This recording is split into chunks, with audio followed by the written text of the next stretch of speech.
سڵاوتان لەبێ. سەرۆکایەتی هەرێمی کوردستان ڕایگەیاند مەسعود بارزانی بە هیچ شێوەیەک لەگەڵ دواخستنی هەڵبژاردننی پەرلەمانی کوردستاندا نییە و بە پێویستیشی دەزانێت ئەو هەڵبژاردنە لە وادەی دیاریکراوی خۆیدا ئەنجام بدرێت. دکتۆر ئومێد سەباح وتەبێژی فەرمی سەرۆکایەتی هەرێم لە پەیامێکدا کە لە سایتی سەرۆکایەتی هەرێم بڵاوی کردوێتەوە ڕایگەیاند ماوەیەکە لەلایەن ژمارەیە کاربەدەستی سیاسی لایەنەکانەوە قسە لەسەر دواخستنی هەڵبژاردننی پەرلەمانی کوردستان دەکرێت. لەوبارەیەوە ئەوان ڕای دەگەین کە هیچ سەرۆکی هەرێمی کوردستان بە هیچ شێوەیەک لەگەڵ دواخستنی هەڵبژاردننی پەرلەمانی کوردستاندا نییە.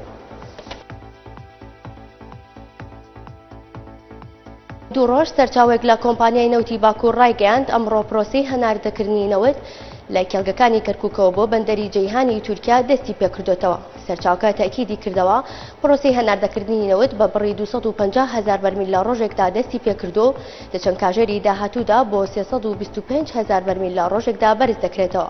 وتیشی تیمە تەکنیکی و ئەندازیاریەکان توانیوانە لە ماوەکی کەم و پێوانەیدا هێڵی گواستنەوەی نەوت لە ناوچەی شۆرە لە باشووری پارێزگای نەینەوەچەک بکەنەوە کە شەمەی ڕابردوو بەهۆی تەقینەوەی بۆمبێکی چێنرا و زیانی زۆری پێگەیشت بوو. سەرچاوێکی ئاگادار لە پەرلەمانی عێراق ئاشکرای کرد لەبەر چەند هۆکارێکی ئەمنی ئەمڕۆ سەرۆکایەتی پەرلەمانی عێراق بڕیاریدا دانیشتنەکەی ئەمڕۆی پەرلەمان ئەنجام نەدرێت و پشوویکراوەش بە زۆربەی پەرلەمانتار و کارمەندەکانی ببەخشێت.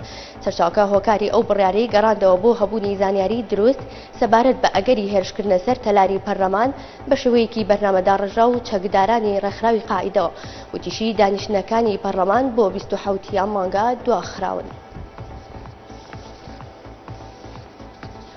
چەند سەرچاوەیەکی ئاگادار ڕایگەیاند سەرۆکوەزیرانی عێراق بە نیازە سەردانێکی فەرمی کورد بۆ هەریەک لە واشنگتن و تهران و کوێیت ئەنجامدا.